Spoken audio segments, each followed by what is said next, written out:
Заасан байцгаана уу? Библийн Баатар чимээгүй цаг үргэлжилж байна. Хамтдаа Йосефийн түүхээр аялцгаая. Эхлэл 50:20. Та нар намайг хорлох гэсэн боловч Бурхан өнөөдрийн шиг үе олон хүний амийг аврахын төлөө түүнийг сайнаар эргүүлсэн. Тэр Йосефийн амьдрал бол амархан зам байгаагүй. Түүнээс ах нар нь урвсан, ах нар түүнийг боол болгож худалдсан. Тэр маш их ганцаардлыг мэдэрсэн.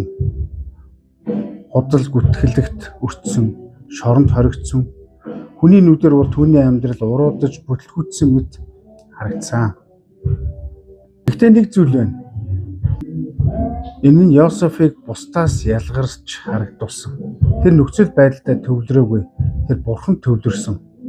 Шоронд байхдаач тэр гомдлоогүй. Урагшдын төлөө тэр өшөө авахар амьдраагүй. Харин хаач юусан Бурханыг орхисонгүй. Тэр Бурханы төлөвлөгөө миний нөхцөл байдлаас агуу гэдэгт итгэсэн. Магадгүй тэр олон шөнө яагаад гэж асуусан байх.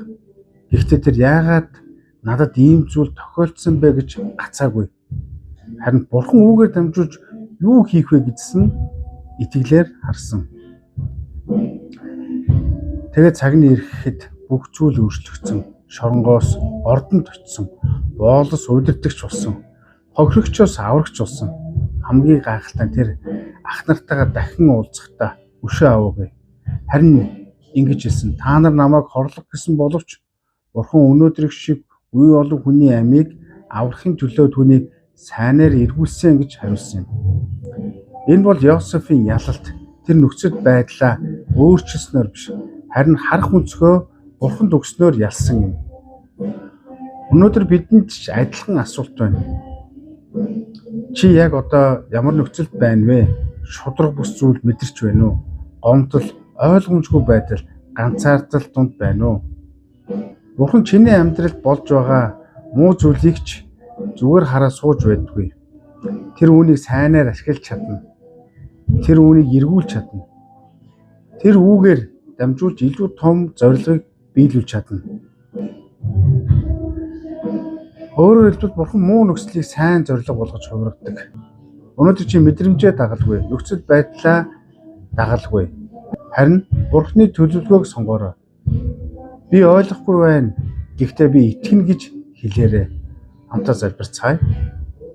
Эзэн минь, заримдаа миний амьдралд болж байгаа зүйлсийг ойлгоход хэцүү зүйлүүд тохиолддог. Гомдол, айдас, эргэлзээ дүүрдэг. Нөхцөл байдлыг биш, таны төлөвлөгөөг харахад туслаач. Хүмүүс намайг шархлуулсан байж болно.